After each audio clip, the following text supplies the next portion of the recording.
Olá, amantes da história, e bem-vindos ao Momento História.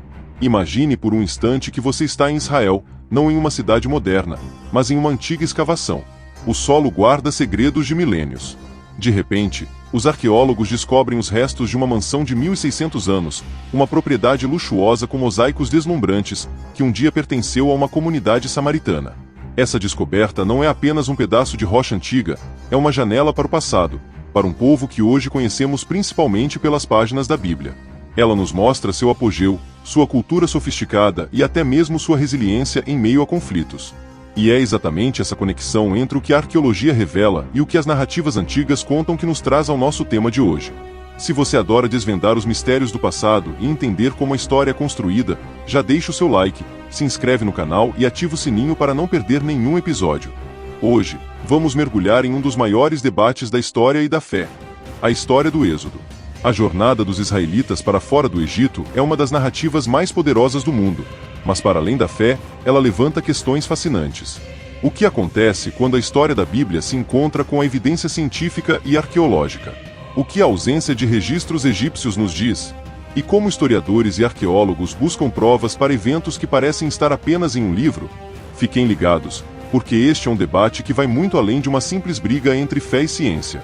É uma conversa sobre como a história é construída, a jornada do Êxodo e o princípio histórico.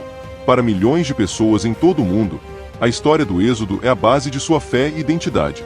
A jornada de Moisés libertando o povo de Israel da escravidão no Egito, atravessando o Mar Vermelho e recebendo a lei no Monte Sinai é uma das narrativas mais poderosas da história humana.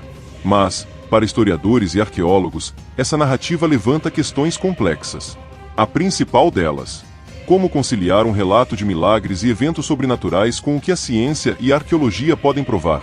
A resposta para essa pergunta não se resume a um conflito entre fé e ciência, mas sim a uma diferença fundamental na forma como cada uma aborda a evidência. O cerne do debate reside em um princípio básico da pesquisa histórica: a corroboração independente. Para que um evento seja aceito como um fato histórico, os historiadores buscam mais de uma fonte.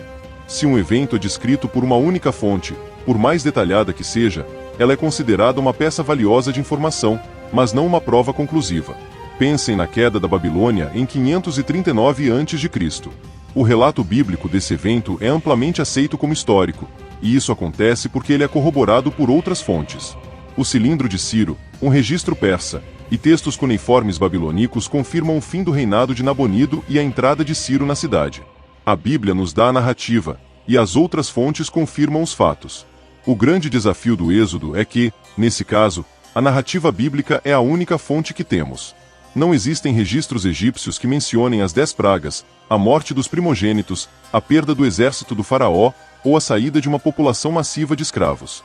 Esse é o ponto de partida do nosso debate. Analisando as evidências em jogo, vamos analisar alguns dos principais argumentos que circulam sobre o Êxodo e como eles se encaixam na visão da história. Primeiro, temos o Papiro de Puver. Este documento egípcio descreve um período de caos, desordem e desastres naturais, com menções a sangue no rio e pestilência. As semelhanças com as pragas bíblicas são notáveis e frequentemente citadas. De acordo com o Daily Mail, para quem defende uma relação direta entre o Papiro de Puver e os relatos das 10 pragas, há paralelos notáveis: transformação das águas, o rio em sangue, pragas que fomes, devastação ambiental e caos social. Alguns estudos, como o de Ania Bermeu, argumentam que o manuscrito oferece forte evidência extrabíblica para um êxodo histórico, embora reconhecendo desafios de cronologia. No entanto, a maioria dos egiptólogos concorda que o papiro é um poema literário, não um registro histórico, e sua datação é muito anterior ao período do Êxodo. Ele se encaixa em um gênero literário egípcio que usava o caos para lamentar uma época de decadência, e não menciona Moisés, os israelitas ou qualquer detalhe específico do relato bíblico. Portanto, apesar das semelhanças curiosas, ele não é considerado uma prova histórica do Êxodo. O Papiro de Puver segue sendo uma peça literária fascinante, que oferece imagens poderosas da fragilidade humana e dos distúrbios naturais e sociais. Ele instiga perguntas. Poderia o autor ter descrito algo que depois serviria de base para narrativas bíblicas? Ou tudo isso seria coincidência, uso de metáforas correntes ou tradição literária comum no Egito Antigo para expressar crises? Enquanto não houver provas arqueológicas conclusivas, o papiro permanece no campo das hipóteses.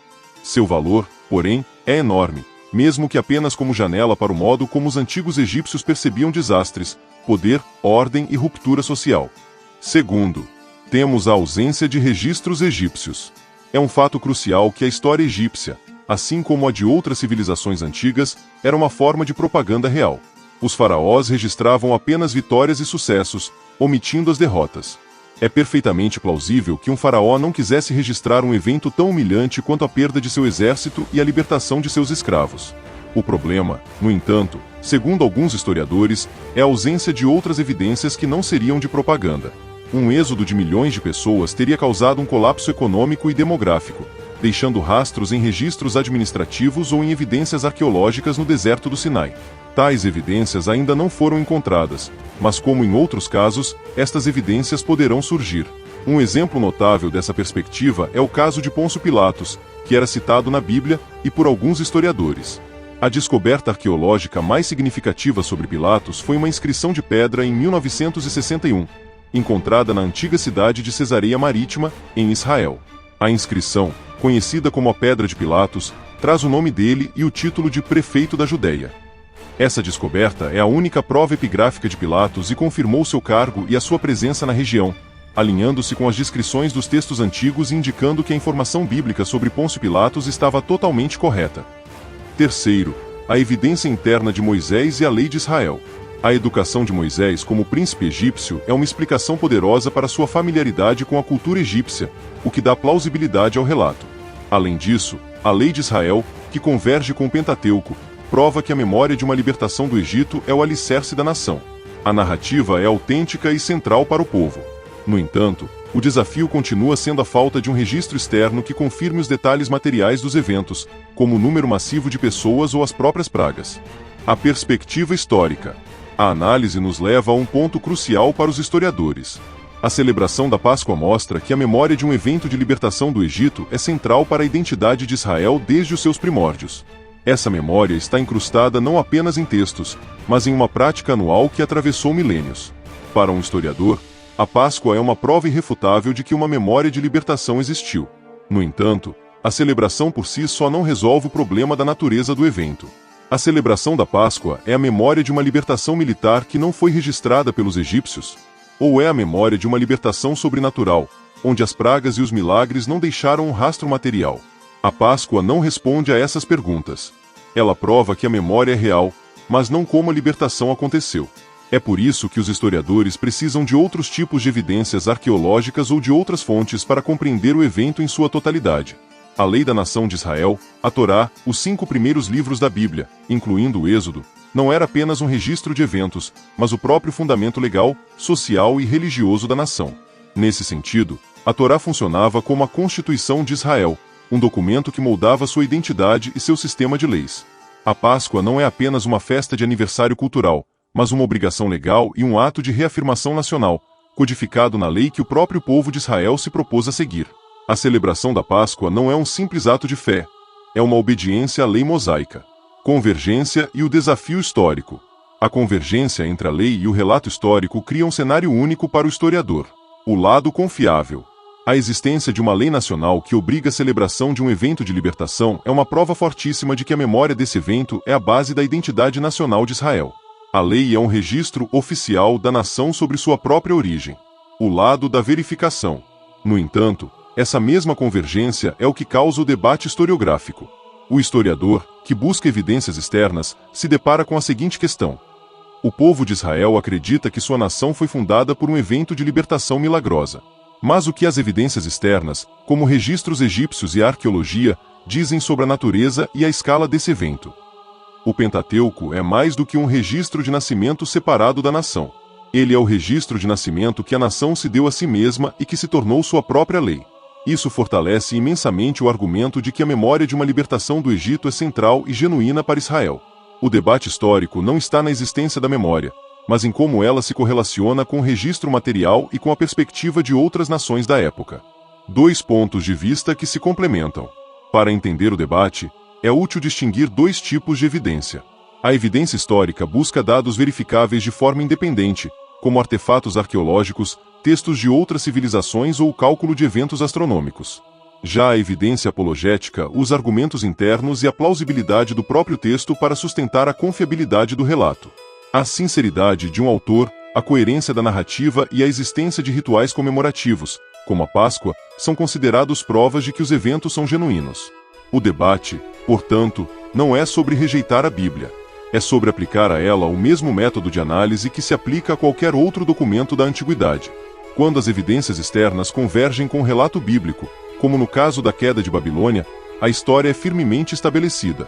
Quando não há essa convergência, o relato continua a ser uma fonte de imensa importância religiosa e cultural, mas sua prova como um fato material permanece no campo do debate e da fé. E aí, o que você pensa sobre esse debate? Deixe sua opinião nos comentários. A história, como vimos, não é apenas sobre o que se encontra na superfície, mas sobre como as diferentes narrativas se entrelaçam. A jornada de um povo em busca da liberdade pode ter sido mais do que um milagre. Ela pode ter sido uma história real, cheia de mistérios que a arqueologia ainda não desvendou.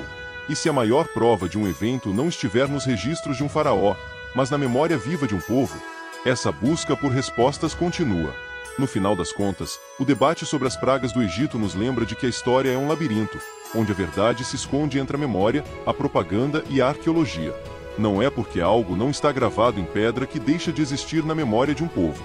O debate sobre as pragas não é sobre o que aconteceu, mas sobre como a história pode ser contada de tantas formas. A ausência de evidências não significa a ausência de um evento, mas nos desafia a olhar para o passado com mais curiosidade. O que mais a história está escondendo? Deixe sua sugestão nos comentários. Para mais um Momento História, fiquem ligados no nosso canal.